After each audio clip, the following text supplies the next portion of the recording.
अरे अखिया हमारी के हो नकिया त हुए जैसे बाबूजी के अरे अखिया तमाई के हो ललना मुहावा शनमा शुरू जहवा सगर हो जोर भइले हो ललना मुहावा शनमा शुरू जहवा सगर हो जोर भइले हो जुग जुग जिया सुला नवा पवनवा के भाग जागल हो जुग जुग जिया सुला नवा पवनवा के भाग जागल हो ललना लाल होई नवा के दीपक मनवा में आस लागल हो ललना लाल होई नवा के दीपक मनवा में आस लागल हो। लेकिन आज के समय हमर शिवानी गावत हुई है देख के हमर बबुआ के कि तुझको ना देखूं जी घबराता है तुझको ना देखूं जी घबराता है एक तुझको मेरे चैन एक तुझको मेरे चैन ये कैसा रिश्ता है कैसा नाता है ये कैसा एक तुझको मेरे चैन एक तुझको चैन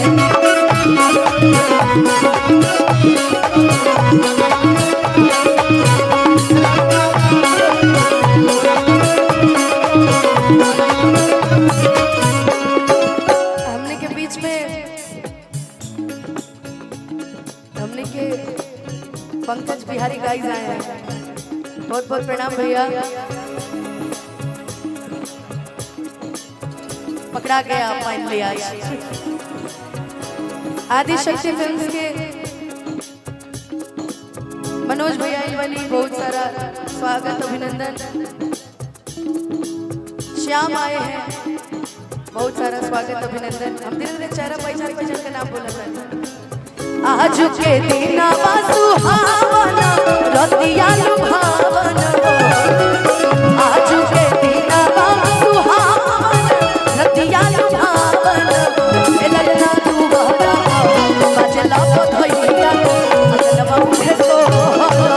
ललना तू बहरा बजला धैया अगलवा उठे सो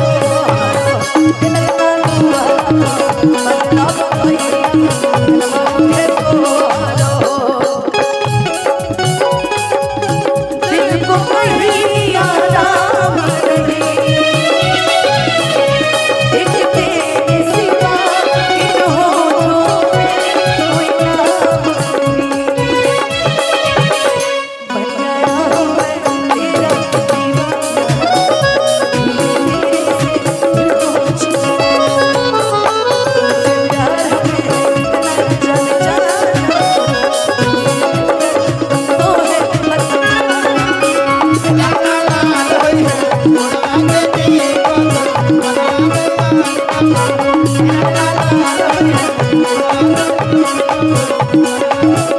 यही से तो मांगत नहीं हम पहले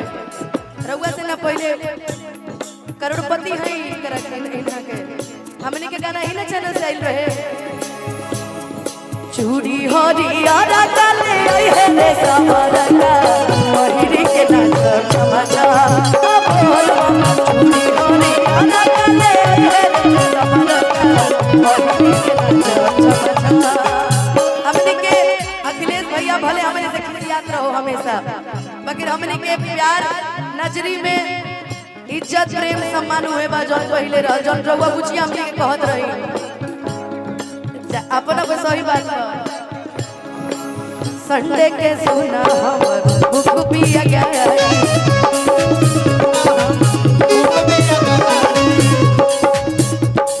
गंगेश्वर महादेव जी हमने के सामने ही बनी वो टाइम के सबसे सुंदर गाना हमारा अखिलेश भैया लिखे रही मम्मी संग देखा दीदियों चाचा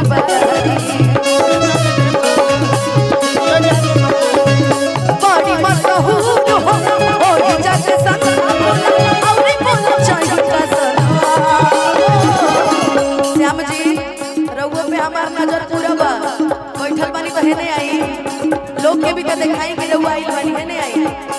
एने आई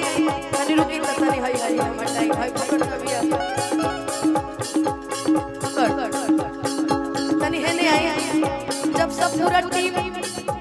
पूरा आदि शक्ति टीम जुटल बाटे तब निमन 1 मिनट बाद भाई 1 मिनट बाद तनी एगो ठुमका लग जाई गाने पे चूड़ी हरिया रंगले आई है रे सबरका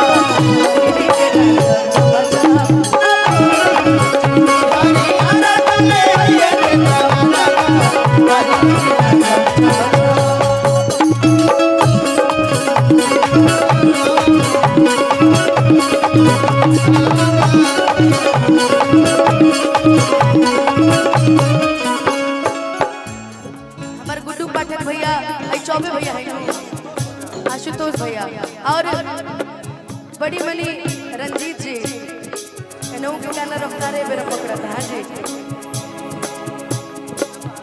फतेह बहादुर भैया अपने के बीच में उपस्थित बने आगे के लाइन बड़ा सुंदर बने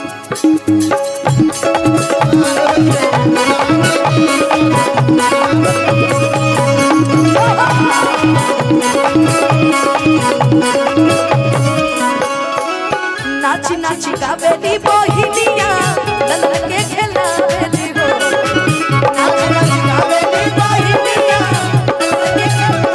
बाकी आज महादेव जी से एगो आग्रह रही कि महादेव जी हमने के 2 साल बाद फिर कार्यक्रम करे जाए जब कल्लू जी की बेटी हो हम कब कि हमें भूख लागल बा हमरे जल्दी से जल्दी खाना खियावे हाँ इस बात का भी ध्यान रखा जाए लेकिन कभी कभी बड़े पापा जी लोग को भूखे भी रहना पड़ता है शादी के माड़ू में कैसे बैठम जी बिना भूखे प्यासे बैठी अच्छा छोट बने रहुआ हम ये मनाई महादेव जी से कि हे महादेव जी 1 साल बाद 2 साल बाद 3 साल बाद चाहे 5 साल बाद हमने के फिर एक जगह कार्यक्रम करे आवल जाए सही सलामत रह जाए तो 2 साल बाद अब ठीक बा 2 साल बाद राउर को में खी सकते भैया 2 साल बाद 3 को कार्यक्रम 1 साल में 3 को लड़का सन के मुंडन दोनों लड़का सन के मुंडन दोनों लड़का सन के बर्थडे 4 को प्रोग्राम है साल भर लेकिन हम चाहिए कि अब 2 साल बाद एगो बेटी हो घर में महादेव जी अगर बेटी देनु तो हम सोना के चीज गिफ्ट करे इहो हम कहता नहीं आज यही मन से तारा के हम सोना के चीज गिफ्ट करब ए सोना जुदा नहीं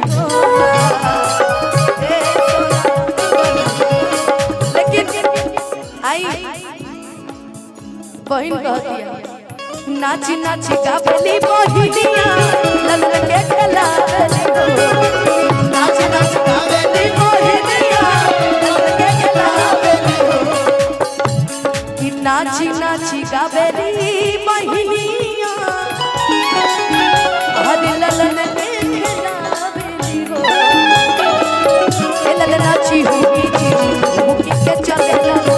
सब सावे हो ए ललन नाची हुकी के चलेला सब सावे एगो लाइन आई में छूटता सासू सोहागिन बड़ भागिन अन धन